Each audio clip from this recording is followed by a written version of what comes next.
No, eso, ese yo puse nomás como referencia. Eh,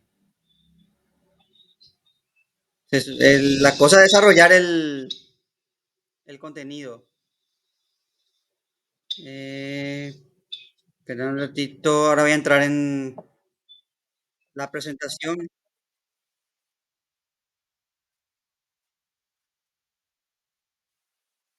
y redondeale 1 hora y algo, 2 horas.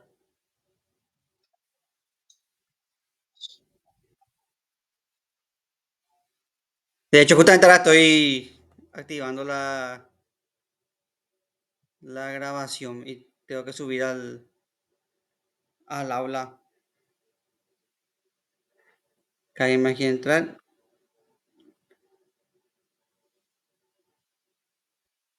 Admitir. Ahora voy a ver eso de... ¿Se puede ver la grabación?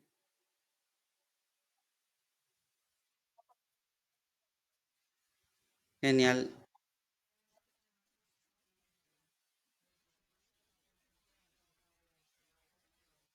Ya está grabando.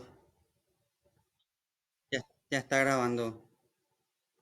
No sé por qué la extensión de Google no te avisa que está... Porque estoy grabando con la extensión de Google, estoy grabando.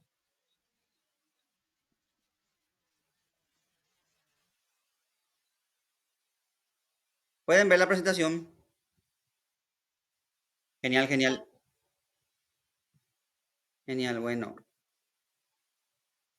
Bueno, eh,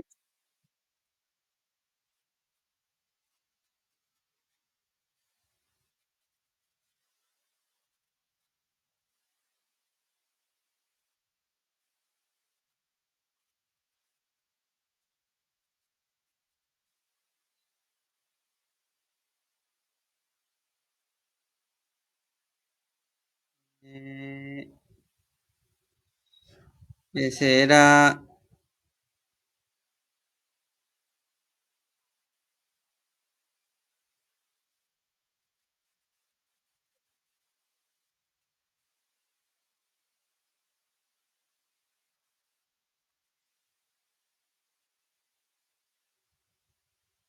Acá en el Meet.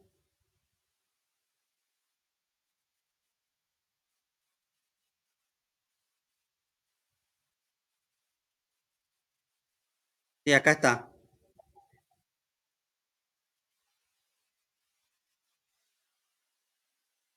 Sí, sí. Gracias.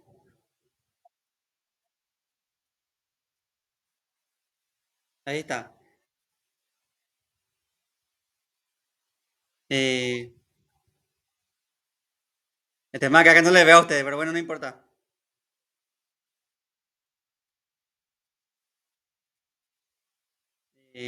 La epistemología es... sí, sí. La epistemología es una rama fundamental de la filosofía, como dice acá, que se dedica al estudio del conocimiento científico. Ahora hay que aclarar que la epistemología es una parte de una rama más grande. La epistemología pertenece a la nociología, que estudia el conocimiento en general. Eh, y la epistemología estudia el estudio del conocimiento científico. Y después hay una parte de la epistemología que se llama filosofía de la ciencia, que estudia en, directamente ya qué es la ciencia.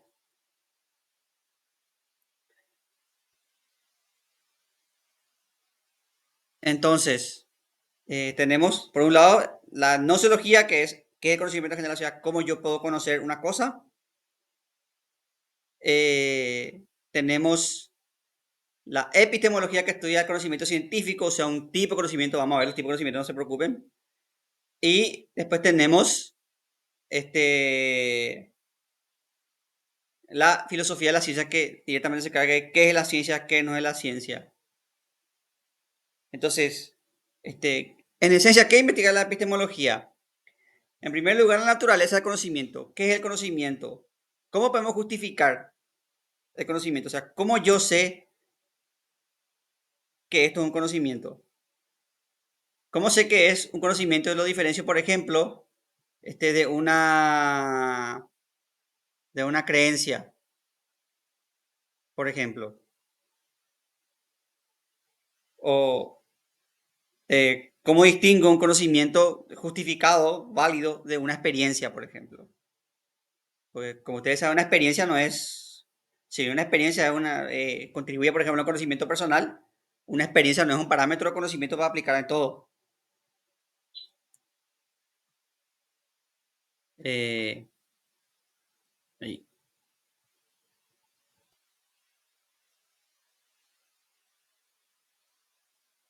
no es este parámetro para aplicar a todo. Otra cuestión es la posibilidad de conocimiento. La pregunta es, esta es una pregunta que, por ejemplo, se hace Kant, si realmente podemos conocer la realidad tal y como es, o tenemos límites a lo que conocemos. ¿Cómo sabemos que lo que vemos es realmente como lo que vemos? Porque, como ustedes saben, nuestro conocimiento está limitado por nuestros sentidos. Hay cosas que nosotros no podemos ver, por ejemplo, los rayos ultravioleta. Sabemos que existen porque medimos, eh, pero a simple vista no podemos ver los rayos ultravioleta. Tampoco la radiación no podemos ver a simple vista. Nuestro conocimiento está limitado, por tanto, por nuestros sentidos. Si yo quiero ver un átomo, necesito un equipo especial, un microscopio de barrio electrónico, por ejemplo. Eh, entonces, la pregunta es si realmente conocemos las cosas como son o están limitadas, o nuestro conocimiento está limitado por nuestra forma de ver la realidad. Y eso nos lleva a la siguiente cuestión, que es el alcance del conocimiento. Acá nos estamos preguntando hasta dónde se extiende nuestro conocimiento y qué tipo de cosas podemos conocer.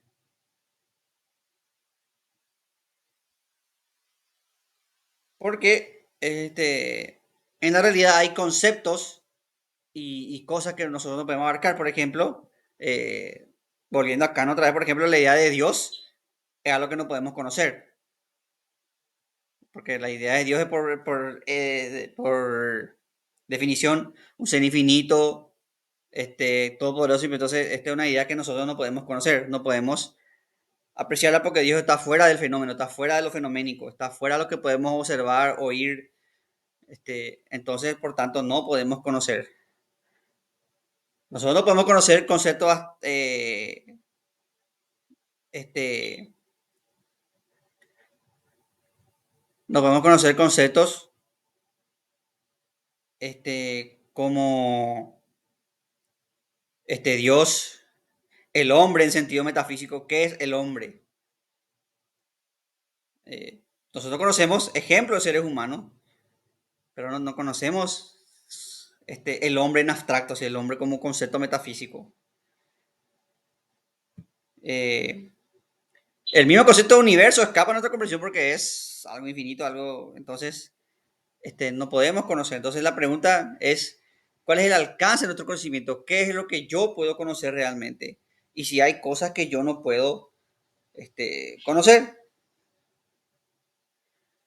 En, ya que ustedes son alumnos de psicología, eh, no, otra parte me hubiese encantado dar por menos una presentación, pero por el tema del número de alumnos y el tiempo que tenemos, no es, vamos a tener que hacer pedo. Entonces voy a dejar un foro de presentación en el aula para que ustedes se presenten y supongo que ustedes sabrán, no se conocen entre ustedes, porque la mayoría de ustedes, si no todos, son de psicología. Entonces, esa es la pregunta, el alcance del conocimiento. Ya que ustedes son psicología, volviendo al tema, en psicología ustedes pueden, se puede hablar de la conducta humana, se puede hablar de, pero en psicología te podrías preguntar hasta qué punto vos puedes conocer verdaderamente la mente humana. Me refiero a, vos podés especular sobre las motivaciones, los pensamientos o las ideas que tiene preconcebidas en la mente un sujeto, un paciente, un sujeto cualquiera, un sujeto X. Pero vos nunca sabés lo que realmente piensa ese sujeto. Vas a tener una idea de su conducta por su actuación, por los análisis que le haces, por su comportamiento, su análisis, el estudio que hace de su caso, pero nunca, porque no tenemos telepatía, nunca vas a saber lo que realmente piensa ese sujeto. Y eso no solamente le pasa a todo el mundo, o sea, vos conocés a la persona en lo que te muestra, pero nunca vas a poder interiorizarte a fondo de esa persona porque nunca vas a poder ser esa persona y tampoco tenés telepatía. Entonces, ahí está la pregunta que es válida en la ciencia sobre el alcance de nuestro conocimiento. Y después tenemos la cuestión de los fundamentos del conocimiento, es decir, en qué basamos nuestro conocimiento, cuáles son las fuentes y criterios que utilizamos para validar lo que creemos conocer. Yo afirmo esto, perfecto, pero ¿en qué me baso? ¿Qué criterio utilizo para validar que esto que yo digo es verdadero? Y ahí depende de cada ciencia. En historia, por ejemplo, tenemos el estudio de fuentes, tenemos las ciencias auxiliares como la arqueología, el estudio de yacimientos, estudio de huesos, reconstrucciones de los lugares históricos, interpretación de textos, etcétera, etcétera, etcétera. En, en medicina, por ejemplo, es algo más experimental. Se basa en análisis de prueba de error, estudio de casos. Tal droga probó ser efectiva en tal caso. Entonces, hay que hacer más pruebas, hay que hacer tal, pero con el tiempo podemos hacer una correlación y ver también de paso si tiene efectos adversos, etcétera, etcétera, etcétera. Entonces, cada ciencia tiene su forma de fundamentar eh, los criterios y basarse en algo para validar ese conocimiento. Eh, en, el, en el caso de la psicología, este, quiero que me digan ustedes a ver un poco, quiero escucharle a ustedes a ver un poco. ¿Cuál podría ser un método de validar un conocimiento en psicología?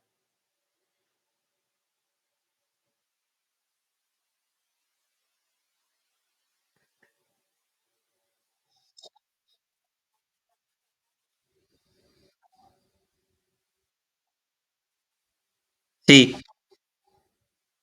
eh, ¿Cómo vos ¿Mm? ¿Librada?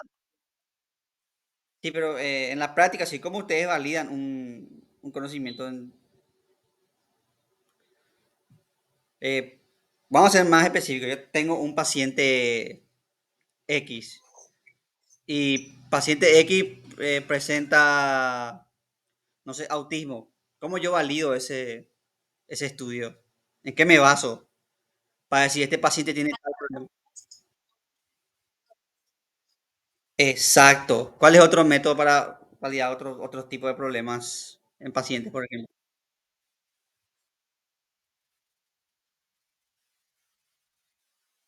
Ahí está otro método de la observación.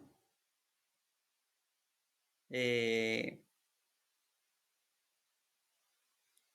También los psicólogos pueden ayudarse de otros métodos, pueden ayudarse de análisis clínicos, eh, ver, ver si produce determinada eh, proteína, si no tiene deficiencia de tal cosa, entonces con eso pueden ayudarse también.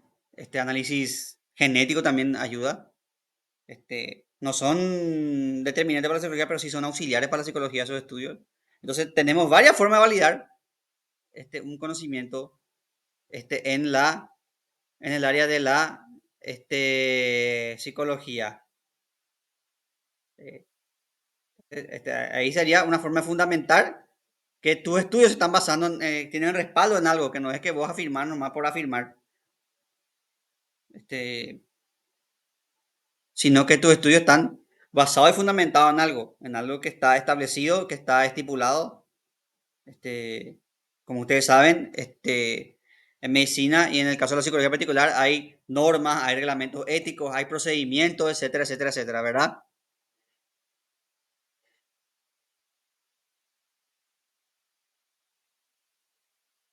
Como dijimos, la epistemología se centra en el conocimiento científico. En ese sentido, es una metaciencia, es decir, una ciencia que se pregunta por la ciencia misma. Y por eso es necesaria la epistemología, porque te permite preguntar cómo yo valido esto, cómo yo le demuestro que esto es una ciencia. La pregunta que yo siempre hago, ¿por qué, por ejemplo, yo puedo decir que este, sí, te escucho, te escucho. ¿Alguien usó micrófono?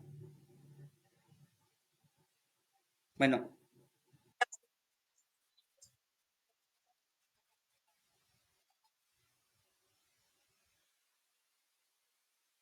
¿me escuchan?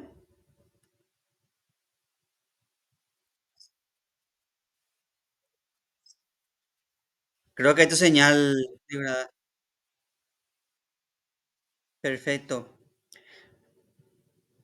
Como le decía, es una metaciencia, es una ciencia que se pregunta por la ciencia, porque las ciencias necesitan cuestionarse a sí mismas en varios aspectos. ¿Cómo yo fundamento, como vimos en el dispositivo anterior, cómo yo fundamento este conocimiento? ¿Qué parámetros éticos requieren este conocimiento? Porque la ciencia tiene que relacionarse con la ética, esto vamos a desarrollar en otras clases. Este, yo no puedo hacer un experimento por hacer nomás y violar la ética. Este,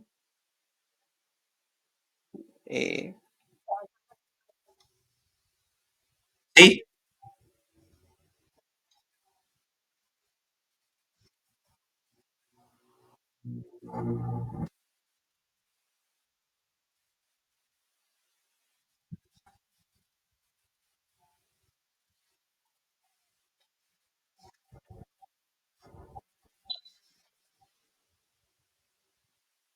y la epistemología lo que principalmente analiza es si esa disciplina tiene un método, si tiene un objeto de estudio definido y si produce este, resultados correlativos con la realidad. Te voy a dar un ejemplo para que te voy a dar un ejemplo, te voy a dar un ejemplo para que entiendas. ¿Por qué yo puedo decir que la astronomía es una ciencia? En cambio, no puedo decir que la astrología es una ciencia. Porque la astronomía tiene un método verificado que produce resultados, no resultados en sentido positivista, no siempre en el sentido, vamos a eso cuando tenemos positivismo, eh, pero produce resultados. O sea, yo en la astronomía puedo establecer cálculos matemáticos, puedo hacer observaciones, puedo basarme en hechos comprobables, contrastables, y puedo hacer estimaciones en la este, astronomía. Sin embargo, en la astrología, si yo, por ejemplo, digo que Leo está en ascendente y que por tanto esto va a producir ciertos cambios en la sociedad, ¿qué método uso para medir eso? ¿En qué me baso? ¿Qué medio verificable? ¿Cómo contrasto?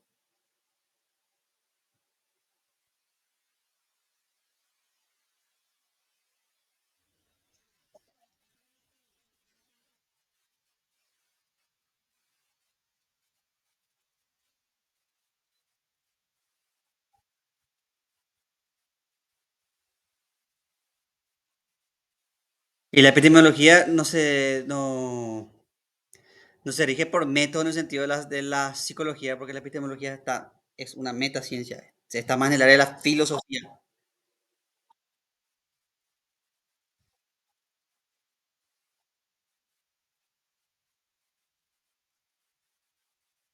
Sí, y no, y ahí lo que se hace es tomar instrumentos de cada, como te dije en el caso de la astronomía, podemos medir esto, ¿cómo validamos este conocimiento? ¿Cómo yo fundamento este? Exactamente. ¿Con qué criterio yo valido este? Si yo te digo, por ejemplo, que los de Leo son, no sé, mejores deportistas, ¿qué criterio uso yo para validar esto? ¿Qué método uso para medir eso?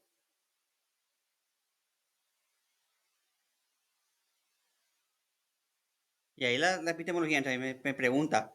Otro ejemplo que te puedo dar es, este, es como la ética. No hay un código ético para la ética en sí. Pero en toda en medicina, en psicología, hay criterios éticos de trabajo. O sea, no hay una ética de la ética, pero en todas las carreras hay. En psicología, por ejemplo, vos no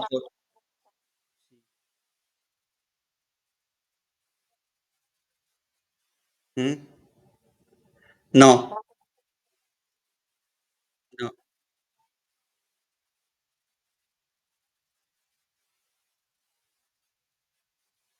exactamente.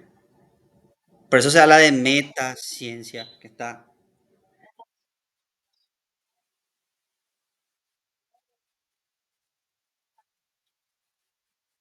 Sí, exactamente. Vas a entender mejor cuando veamos los tipos de conocimiento. Ahí vas a entender por qué la ética y la. Vas a entender ahí cuando veamos los más abajo están los métodos de conocimiento científico.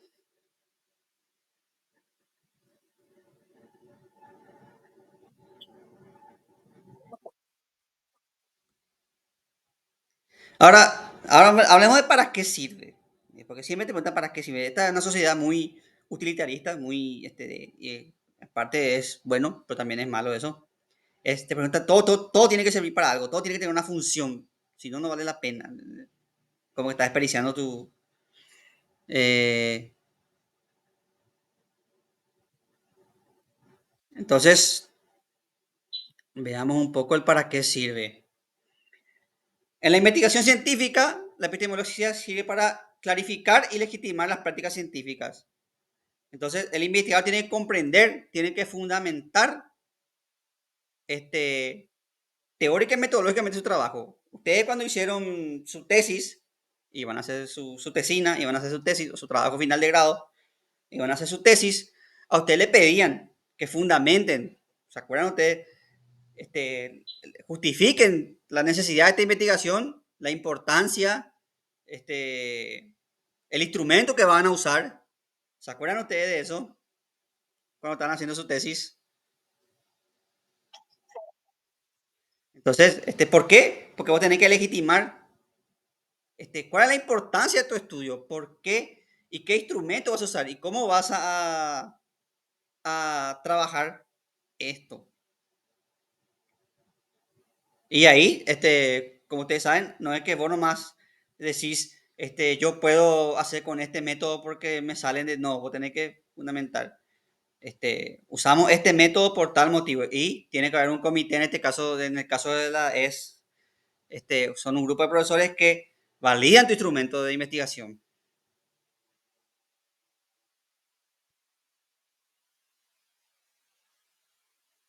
Después también se cuestionan los límites de la investigación. O sea, la ciencia tiene que tener una actitud crítica porque si no la ciencia corre peligro de estancarse. Y lo peor que le puede pasar a la ciencia es dar por sentado algo. Entonces llega un momento que se tiene que discutir. ¿Esto sigue siendo válido? ¿No necesitamos otros métodos? Este, en la historia de la ciencia hubo muchos casos en que la ciencia progresó a base de cuestionamientos. Fíjese usted que si no hubiésemos quedado con el método observacional, y hubiésemos utilizado el cielo para estudiar la observación, y no hubiese habido un señor llamado Copérnico y después otro llamado Galileo que decían, ¿y si usamos las matemáticas y hacemos mediciones exactas? Y ahí cuestionaron. Entonces, ¿qué pasa si ponemos acá el sol en el centro y no la Tierra? Entonces, tiene que cuestionarse. Yendo al ejemplo de psicología, en psicología, justamente a lo que le da, a pesar de que muchos dicen que no, pero justamente a lo que le da un estatus de ciencia a la psicología, que constantemente está cuestionando los métodos y las prácticas. Constantemente se está cuestionando ciertas metodologías de ciertas escuelas psicológicas y también se cuestionan ciertas prácticas de la psicología en sí. Por ejemplo, la lobotomía, que fue una práctica considerada médica en el siglo pasado, hoy está totalmente cuestionada. No solamente por su falta ética, sino por su falta de resultados científicos. Este, Corrientes psicológicas, como por ejemplo el psicoanálisis, el mismo conductismo, y otras corrientes están siendo constantemente revisadas y cuestionadas.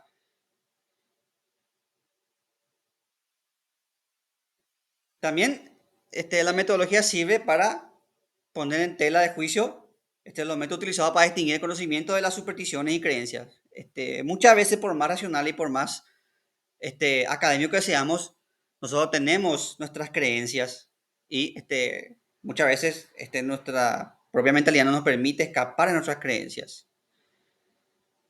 Somos víctimas, por así decirlo, de nuestra propia formación, de nuestra propia ideología, etcétera. Entonces, lo que ayuda a la metodología es justamente a cuestionarte eso. Eso no quiere decir que seas una persona que no crea en nada porque nadie puede ser neutro en la vida, ni aunque lo intentes. Pero sí tenés que cuestionar, tenés que poner en cuenta los límites los pros y los contras de tu, este, porque la ciencia no es un club de fútbol, no es que yo me adhiero a esta corriente y soy de esta corriente hasta la muerte, así como Cerro Olimpia. La ciencia no es así. Vos podés, por ejemplo, este, ser, ya que estamos en psicología, voy a dar ejemplo de psicología, podés ser psicoanalista, ah, pero eso no quiere decir que no seas consciente de los propios límites y cuestionamientos del propio psicoanálisis, o sea, porque tampoco es un dogma. Igual puedes ser conductista y darte cuenta de los límites y las limitaciones del conductismo como corriente. Esto no quiere decir que caigas en un eclecticismo sino que quiere decir que seas consciente de que toda teoría tiene sus logros y también sus limitaciones. Entonces vos tenés que ser consciente de eso y poner en tela de juicio todo, ser crítico con todo, no dar por suposición y no dar como una creencia. Porque como le dije, la ciencia no es un club de fútbol. ¿Hay alguien más quiere?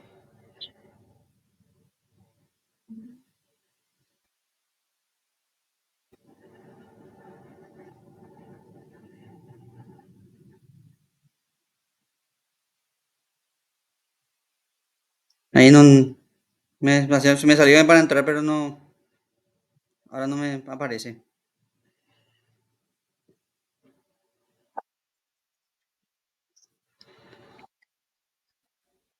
No, no, alguien quiso entrar y ahora se fue.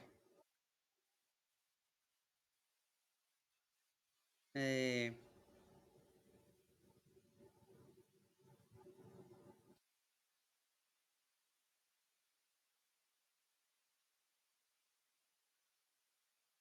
Después también tenemos que construir la construcción de teorías, porque al vos analizar la estructura metodológica de una teoría, vos podés este,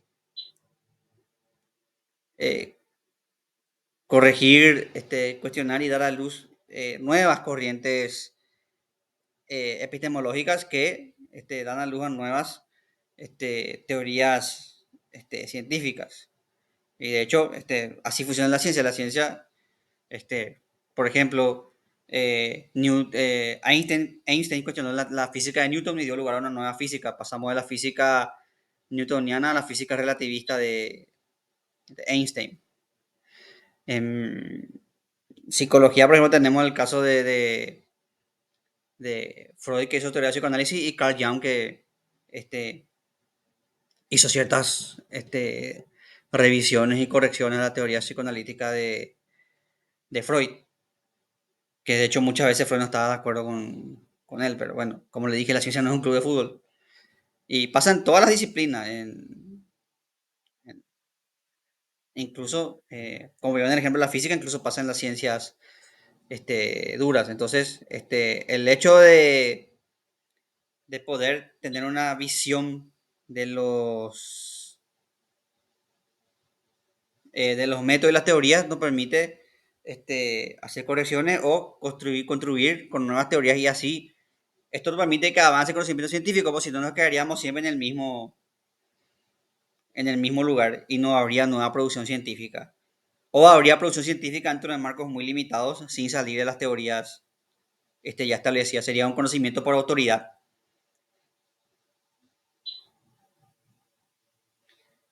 También, y esto vamos a ver más abajo, impulsa la reflexión porque te obliga a entender el contexto. Generalmente nosotros vemos la ciencia como algo aislado, como algo que está ahí. Medicina acá, historia acá, psicología acá, pero cuando tenés una mirada epistemológica, ves el contexto. O sea, la ciencia no se hace en el vacío, la ciencia se hace en un contexto. Hay causas históricas, sociales, políticas, culturales, etcétera. Acá no me voy a entender por qué, esto vamos a ver más abajo. Ahora, la epistemología también sirve en la vida cotidiana. Este, porque, en primer lugar, te permite desarrollar un pensamiento crítico.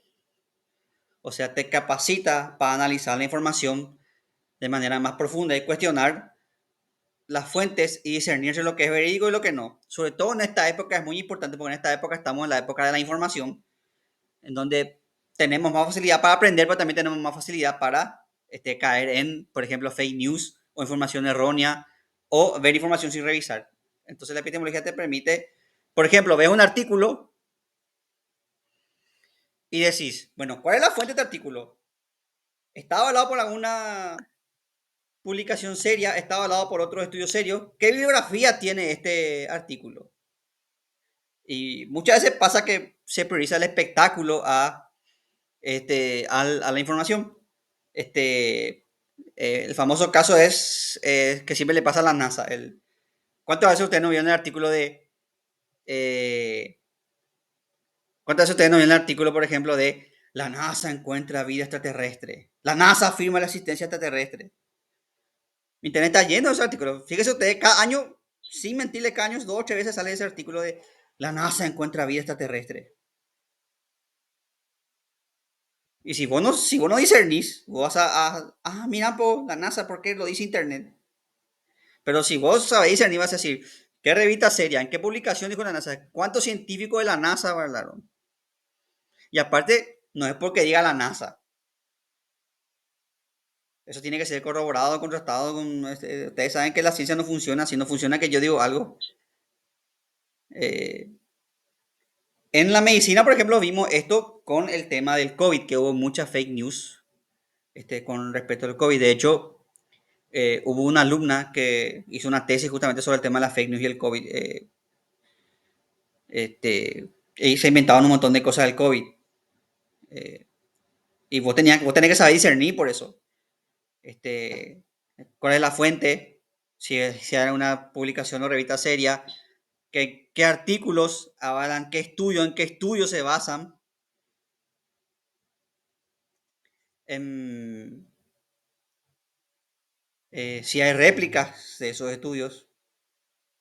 Porque tampoco tenés que quedarte con eso, porque a veces sale un estudio y hace otro estudio que replica o que cuestiona algunas partes o todo directamente el estudio que... Entonces vos tenés ahí que sopesar la información. En, en psicología, que es lo que a usted le interesa, no estoy a tanto yo porque no estoy en el ambiente de la psicología, no estoy al tanto de las fake news, pero sí sé que últimamente De lo que soy consciente que últimamente mucho la autoayuda se cuela como psicología. Y entonces vos tenés ahí que saber discernir ahí de, este, bueno, este tipo que me habla, este gurú personal que me habla, en qué se está basando, en qué corriente, en qué... eh, porque una responsabilidad muy grande. En el caso de la psicología, en el caso de ustedes, este, eh, es grave porque usted tiene, como ustedes saben, usted tiene que ver con la salud. Entonces tiene que haber criterios sólidos y tiene que haber mucha responsabilidad en las afirmaciones y cosas que salen de la psicología porque precisamente la salud mental depende de eso. Entonces hay que ser responsable con los estudios de las afirmaciones. eh, y sin embargo, en el tema caso de la autoayuda, muchas veces eso se simplifica. En el mejor de los casos se simplifica o en el peor de los casos dicen cosas contraproducentes. Entonces hay que tener en cuenta eso y hay que ser crítico con eso. Eh, También te sirve para mejorar la toma de decisiones porque este, al competir con ese construir conocimiento podemos tomar este, mejores decisiones en cosas fundamentales de nuestra vida. Por ejemplo, si yo conozco cómo se maneja el conocimiento, yo, por ejemplo, puedo tomar mis consejos nutricionales, por ejemplo, basándome en criterios científicos, basándome en criterios comprobados y no sencillamente en, este,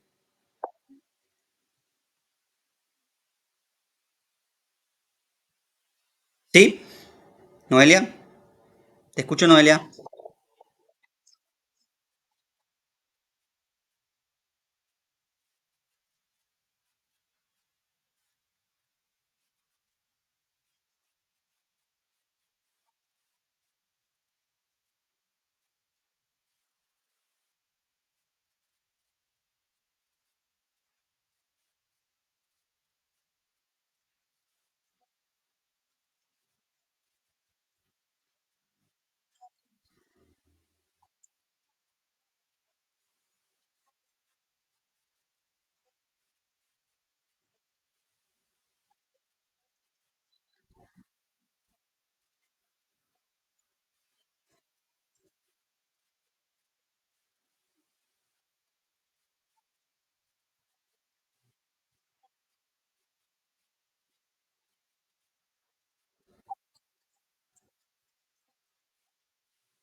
Muy interesante cuestión, Noelia. Y te adelanto ya, spoiler, no se puede. Desde la perspectiva estructuralista y desde vas a darte cuenta que vos nacés en una estructura social y en la estructura social implica una carga ideológica. Entonces vos, al tener un contexto social, un contexto, haciendo un análisis marxista, vamos a decir, de clase, político, incluso regional, en cierta forma, nunca vas a poder desprenderte del todo de tu... Lo que sí te permite la epistemología es ser consciente y eliminar tu sesgo ideológico. Eso sí podés hacer, hacer que tus sesgos ideológicos no, no condicionen tu estudio. Porque desde el mismo momento que vos estás seleccionando un tema de investigación, estás en cierta forma siendo ideológico. Y eh, lo que te permite la epistemología justamente es eliminar ese sesgo ideológico y hacer nunca vas a poder ser neutral del todo porque desde el momento en que elegiste una investigación, ya tenés un interés en eso y eso ya quiere seguir tener. Pero lo que no puedes permitir es que esa ideología tuya eh, interfiera o altere o condicione tu investigación y tenés que eliminar esos sesgos. Eh, Vos podés ser, por ejemplo, puedes tener un sesgo político, pero tenés que ser objetivo a la hora de evaluar este fenómeno este, que estás estudiando. Tenés que ser crítico con tú mismo y eso te da la epistemología, pues acá pusimos pensamiento crítico.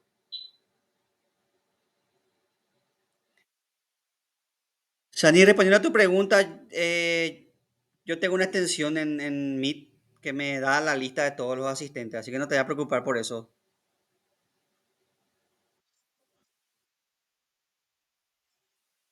No, no se puede eliminar.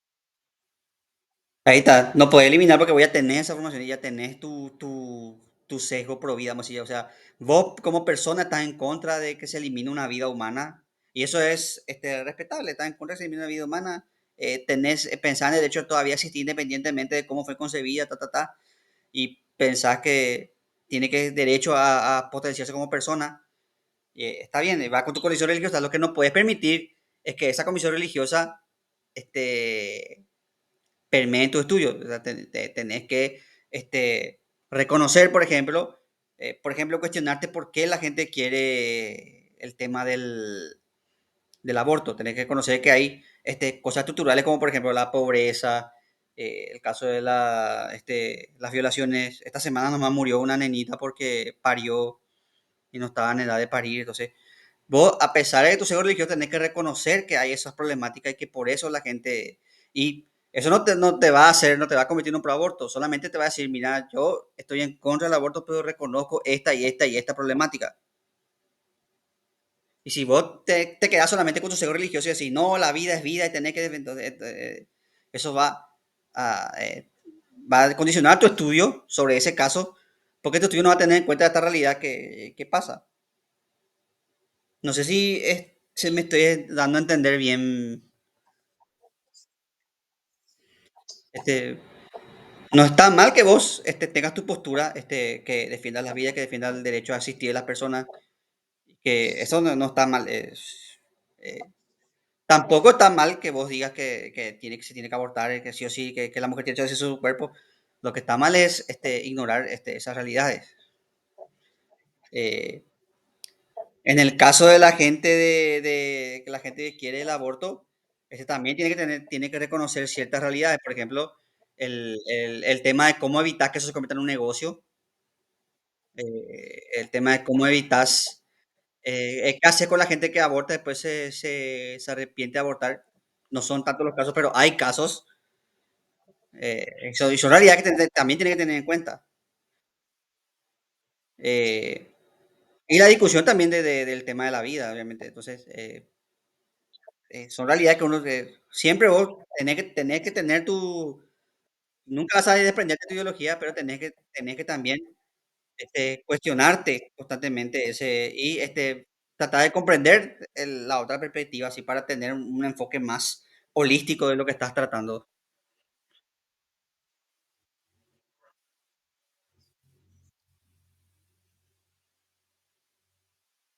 Eh, lo último que estamos viendo es, Noelia.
Justamente más abajo vamos a hablar de los tipos de conocimiento, Noelia. Vamos a hablar de varios tipos de conocimiento. Más abajo está, vamos a desarrollar eso en la diapositiva que está más abajo.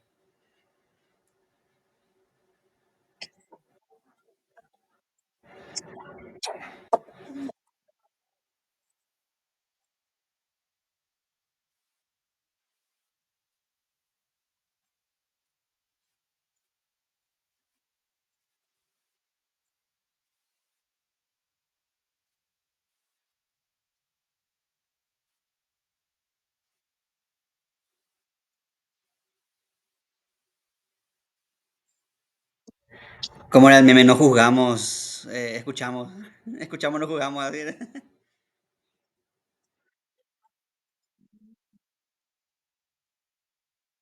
Sí.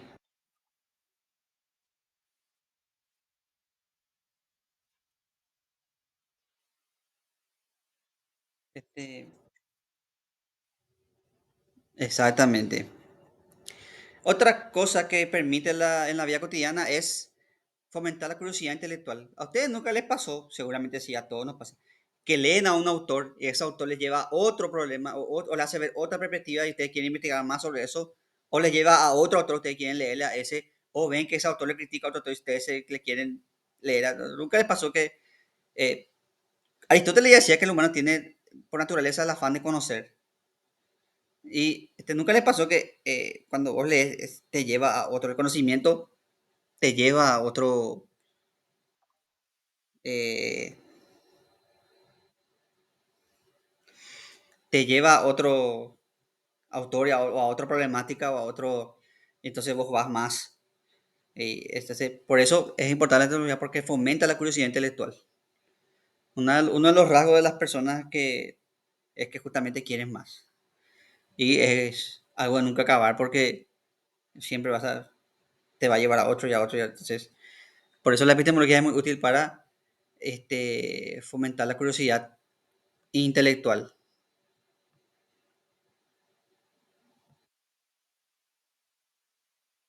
Acá estamos donde quería llegar la compañera, que son los tipos de conocimiento. Voy a presentar. En primer lugar tenemos el conocimiento mítico, que es el conocimiento que sostiene a través de los relatos mitológicos. En la antigüedad y en muchos casos nosotros no podemos explicarlas, no podíamos explicar las cosas y explicábamos a través de relatos míticos. Por tanto, el mito se convirtió en una forma de transmitir conocimiento. Eh, yo siempre pongo el ejemplo de Oque el Cavernícola. Oque el Cavernícola se iba por la sabana con un garrote ahí, estaba por la sabana buscando algo para cazar y de repente cae un rayo. Oque el Cavernícola no tiene la formación y no está en el momento histórico de desarrollo como para decir, uga, uga, ser fenómeno fotoeléctrico, carga negativa con positiva, producir rayo. Los tiene. Entonces, él no puede comprender lo que acaba de ver. Entonces, piensa que es un poder sobrenatural y le da un nombre, le da una presencia. Entonces ahí le llama Zeus o le llama Thor. Entonces le da un nombre a ese fenómeno del rayo. Y explica así conocimientos, se explica con mitos.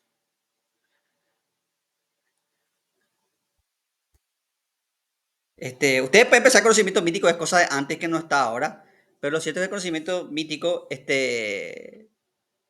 se usa, o sea, no es que se usa, sino que está vigente incluso en la actualidad. En la actualidad, basta nomás con abrir el diario y ver el horóscopo semanal o con irte a ver fútbol con unos amigos y ver las cábalas que tiene cada amigo. Yo uso tal camisa porque, o la famosa cábala, no hay que llevarle a nadie nuevo en la cancha porque es yeta. Eh, Entonces, ven qué conocimiento mítico, a pesar de que estamos en el siglo XXI, la época subsiste en la actualidad. Después tenemos el conocimiento vulgar, que se caracteriza por ser asistemático, espontáneo y que no es riguroso. Por ejemplo, ¿cómo yo aprendo a usar el celular? Yo no me voy a la universidad a estudiar celulología. Yo aprendo toqueteando a usar el celular. Todos aprendimos así. Nadie, no creo que nadie te haya ido, haya hecho un estudio para saber manejar celular. Lo mismo el auto. Ahora hay escuela de auto, pero no es un conocimiento sistemático. Es básicamente una persona que te enseña, mira, y cada uno aprende de forma diferente a manejar auto. No es sistemático. No hay un estudio de grado para tener auto. Este, no necesitas ser científico de cohete para manejar el...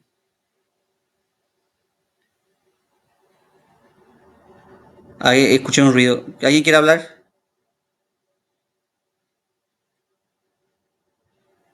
¿En qué estábamos? Ah, sí. Ese conocimiento vulgar. Otro ejemplo que se puede dar es el de la yuyera. La yuyera sabe que yuyo para tratar tal, no sé, por ejemplo, mentaí para los nervios. ¿Cómo ella sabe, cómo la yuyera sabe que el mentaí es para los nervios? ¿Cómo aprendió la yuyera eso? Le pregunto. Exactamente. Generalmente aprende porque le enseñó.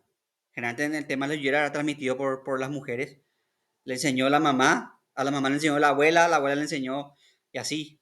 Hasta el primer indio que probó mentaí dijo, esto calma los nervios.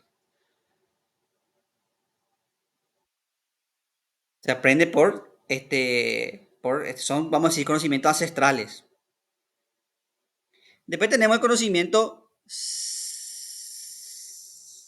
exactamente, conocimiento empírico desde tiempos remotos. Después tenemos conocimiento científico, que es un conocimiento sistemático, riguroso, fundamentado y comprobable. Sistemático quiere decir que tiene un sistema de enseñanza, tiene vos por ejemplo cuando enseñas tenés que tener un programa, una asignatura, etcétera, etcétera. Eh, Y es comprobable, contrastable, experimentable. O sea, se puede comprobar, se puede contrastar. Y acá yo para que ustedes entiendan, les hago la diferencia entre la yuyera y el farmacéutico. El farmacéutico te dice, te duele la cabeza, tomas 100 miligramos de ácido acetil salicílico, que es aspirina. Eso ya está medido, ya está contrastado, está comprobado en laboratorio. Si vos lees lo que nadie lee, que ese papelito que traen todas las tabletas de remedio, traen un papelito que te dice todos los efectos adversos, casos en los que no tenés que ingerir, este, la aspirina, por ejemplo, en caso de sangrado, eso no tenés que ingerir porque la sangre no te va a coagular, etcétera, etcétera. Todas las contraindicaciones, los casos adversos, que te puede producir alergia y todas esas cosas están indicadas, ¿no? Entonces porque ya está medido, comprobado, contrastado, ya se estudió. Si vos a la ayuda le preguntas cuántos miligramos de mentaí necesito para, no te va a poder responder, te va a decir porque no. ¿Esto invalida el conocimiento de la yuyera? No, esto no invalida. El conocimiento de la yuyera es tan válido como el del farmacéutico, solo que el del farmacéutico está medido, contrastado, eh, pero el conocimiento de la yuyera es válido. Y les voy a dar un ejemplo sencillo. Yo cuando me duele la garganta, yo me preparo miel de abeja con limón. Mi abuela me preparaba miel de abeja con limón, mi mamá me preparaba miel de abeja con limón y yo aprendí y es un remedio efectivo para la garganta. Quiere decir que el conocimiento ancestral de las mamás y las abuelitas sirve, no es que no sirve. Ahora el tema es que este, eh, el conocimiento científico está más sistematizado, medible, contrastado, comprobado. Y de hecho, mucho conocimiento científico viene en base a estos conocimientos empíricos. De hecho, lo que hacen los farmacéuticos es analizar los medicamentos que históricamente y sacar ahí medicinas patentadas. Se sale en muchos casos, en otros casos, por ejemplo, la vacuna del COVID no salió de ningún, sino que fue todo un estudio de laboratorio, ¿verdad? Otras vacunas también, la vacuna de la influenza, por ejemplo. Pero este, lo que hacen ellos es analizar, no sé, ellos analizan tu menta ahí, ven qué compuestos actúan y hacen una pastilla entonces es en base. Hay, por ejemplo, un caso que narra un filósofo llamado Bernardo de Sousa. que él habla, por ejemplo, de que los indios guaraníes plantaban el maíz y después el poroto. Y en el siglo XX se descubrió que como el maíz le quita nutrientes al suelo, y el plantar poroto después lo que hacía es devolver el nutriente. Y eso es algo que los científicos descubrieron en el siglo XX y los indios guaraníes sabían ya desde la colonia, sabían desde siglos. Y la ciencia comprobó eso recién en el siglo XX, que el poroto reponía el suelo, entonces ellos podían plantar otra vez maíz. Y eso no es que el guaraní usó el método científico, el guaraní aprendió por prueba y error.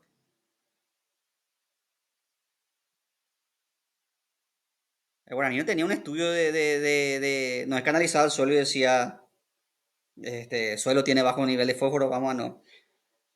Entonces, como ven, el conocimiento vulgar es útil también. La diferencia del conocimiento científico está ya medido, establecido. O sea, con el conocimiento científico tenés un conocimiento este, más exacto, vamos a decir, en ciertos aspectos, porque voy a tener la cantidad de ácido acetil salicílico que tenés que consumir para esto.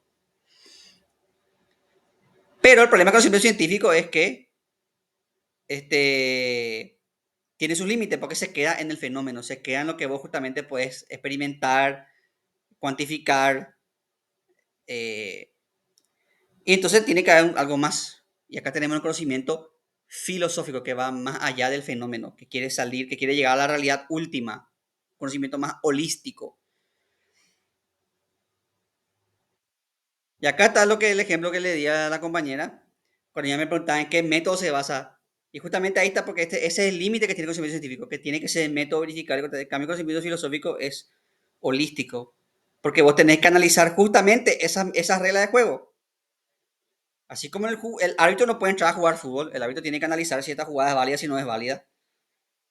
Así tampoco el filósofo. Pues, entonces, justamente la epistemología lo que hace es analizar, ¿tiene validez esto como ciencia?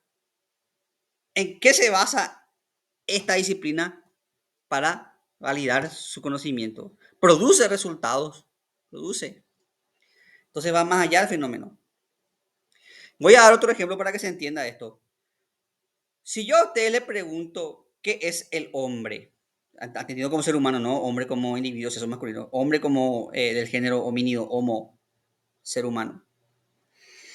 Si yo le pregunto qué es el hombre, ¿qué me puede decir la ciencia de qué es el hombre? La ciencia me va a decir que el hombre es un primate homínido, primate de la rama de los primates homínidos, eh, obviamente mamífero, tiene en menos especies presentan glándulas mamarias, tiene una postura erguida, un lóbulo frontal desarrollado, y todas esas características me va a dar.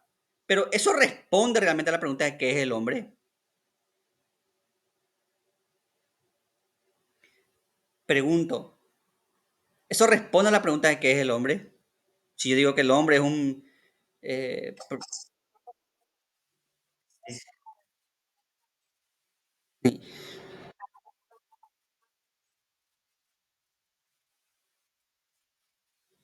exactamente, el hombre siente, piensa, proyecta, sufre.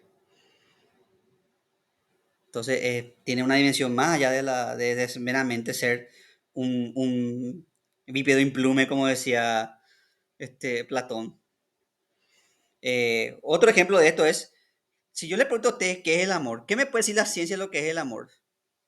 La ciencia me va a decir que el amor es un cóctel químico del cerebro donde implica serotonina, dopamina, oxitocina. Pero eso va a responder qué es el amor.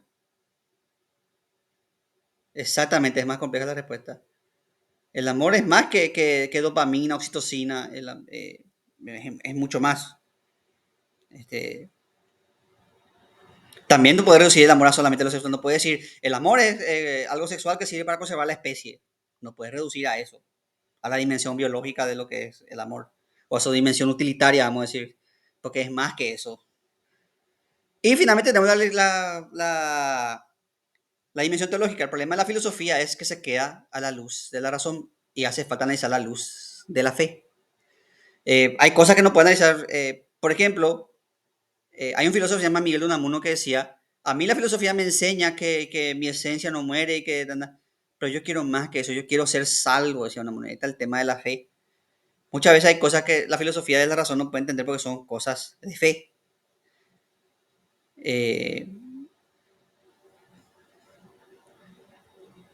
eh, Vos podés explicar, desde la perspectiva sociológica o antropológica, podés explicar por qué la gente se va cada 8 de diciembre a Cacupé, pero también hay una cuestión de fe. Y muchas veces la gente quiere creer en algo. Por más, a vos te puede parecer, a vos, de una postura, no sé si sos ateo, te puede parecer racional creer que hay vida después, pero es algo muy humano, es una cuestión de fe. O sea, el humano quiere tener fe, quiere creer en que hay algo después, quiere creer que este mundo en que vivimos no es todo. Quiere creer que no vinimos solamente a sufrir, quiere creer en algo. Y ahí entra la religión como un... Y ahí podemos discutir si la religión es el opio del pueblo, si es un paliativo, si es un instrumento de dominación, o si es algo netamente cultural. Pero el punto no es mi punto de llevar esa discusión, sino llevar a que la gente necesita muchas veces. Hay gente que necesita de fe. Ustedes como psicólogos habrán tenido casos de gente que justamente sustenta lo que le pasa en su fe. Yo, por ejemplo, vi muchos casos de drogadito que yo antes era un desastre, no sé qué era. En mi colegio se llama mucho eso. Yo antes era un desastre, pero ahora ya cambié, le encontré a Jesús y Jesús me ayudó a caminar mi vida. ¿Y qué vos le vas a responder a esa gente? No, Jesús es el opio del pueblo, está siendo dominado por un esquema de poder. No, dejaré nomás que siga así. ¿O qué piensan ustedes?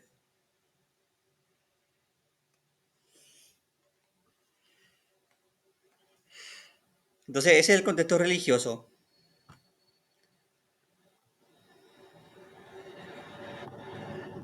Toda investigación científica tiene una historia interna en donde se analizan los avances, o sea, la historia de la ciencia, cómo se va desarrollando esta ciencia.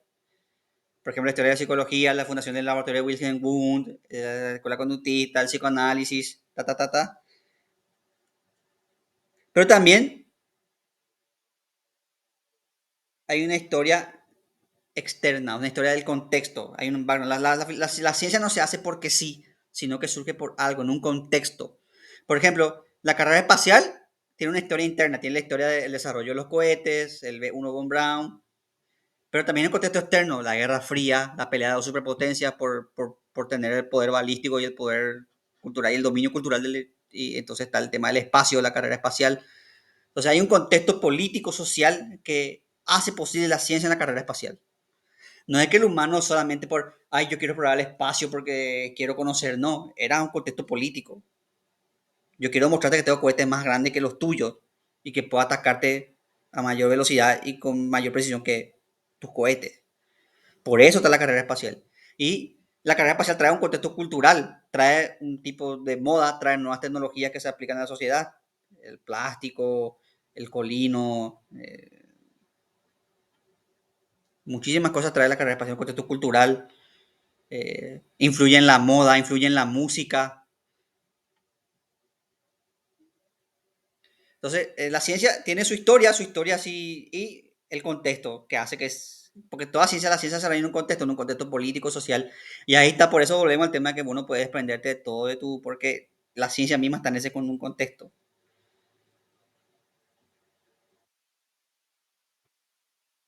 Nosotros mismos, por ejemplo, vivimos en un país que le da más inversión a ciertas ciencias porque tenemos un contexto de, no sé, somos un país ganadero, entonces le damos más énfasis a la ciencia agronómica y productiva que a otras ciencias. Entonces, tampoco podemos escapar del todo de ese contexto. ¿Por qué acá, por ejemplo, no hay carrera de paleontología, por ejemplo? Porque no hay un contexto social que te permita. Ojalá que algún día haya, ¿verdad? Pero no hay ni interés político, ni social, ni cultural para que la gente se vaya, no se fomenta. Entonces no hay. Entonces, justamente la historia real es el contraste en ese contexto interno y externo. Tenés que hacer un contraste y ahí tenés la historia con el trasfondo científico. Para concluir, la epidemiología nos permite por comprender cómo validamos y aplicamos los conocimientos y ver también la importancia que esto tiene en nuestra vida cotidiana.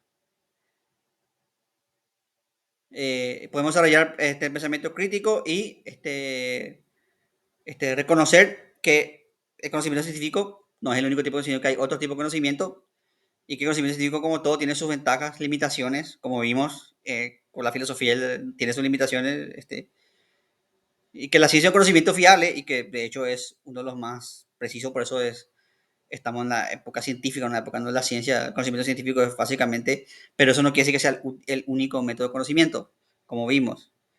Eh, y por último, entender que la ciencia no es algo que se da en vacío, sino que se da en un contexto. En la Edad Media, por ejemplo, la teología no solamente era una ciencia, sino que era la ciencia, porque se consideraba que el conocimiento verdadero venía de Dios, entonces el conocimiento de Dios, que es la teología, era la ciencia. De hecho, San Agustín y Santo Tomás decían que las ciencias naturales están supeditadas a la teología. Pero hoy sabemos que hoy la teología es básicamente una rama de la, no es una ciencia, ¿verdad? Es básicamente una rama de la filosofía. Le dejamos la discusión filosófica eso, no dejamos para la ciencia eso, sabemos. La astrología, en la época de la antigua, era una ciencia porque usaban como referente las constelaciones para ir los datos, o sea, y después dio paso a ciencia más la que la astronomía. La alquimia era una ciencia y ahora ni siquiera es ciencia, quedó en la historia como una antesala de la física, de la química, perdón. Entonces, esas son las cosas claras que tenemos que comprender y con esto quiero cerrar la clase de hoy. Entonces, tenemos que comprender que este mundo está en constante cambio y que por tanto la ciencia necesita cuestionarse, actualizarse y etcétera, etcétera. No podemos quedarnos como estamos porque el mundo se mueve y nosotros tenemos que... La psicología no puede quedarse en donde está, sino que tiene que constantemente cuestionarse, reflexionarse, ver nuevos métodos, nuevas estrategias, nuevas alternativas, etcétera, etcétera. Nuevas problemáticas que surgen, el tema de la inteligencia artificial, por ejemplo, surge y eso trae otra estrategia para los psicólogos, eso es el tema de cómo hacer con la atención de los chicos y todas esas cosas, por ejemplo. Bueno, no me quiero extender mucho, ya pasamos bastante de nuestra horita. Eh, si alguien quiere dejar un modo de reflexión o algún comentario o tiene alguna duda, puede usar el micrófono ahora.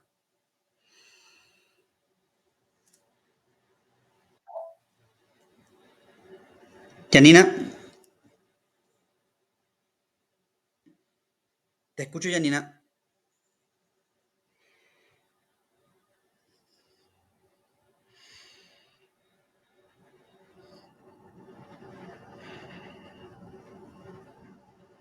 Ah, perdón, apretó sin querer, seguro.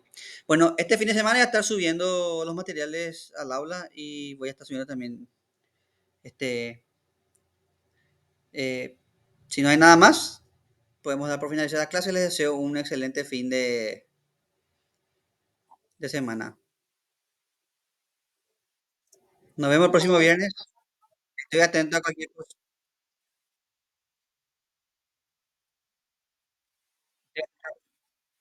Estoy atento a cualquier consulta. Buenas noches. Hasta luego.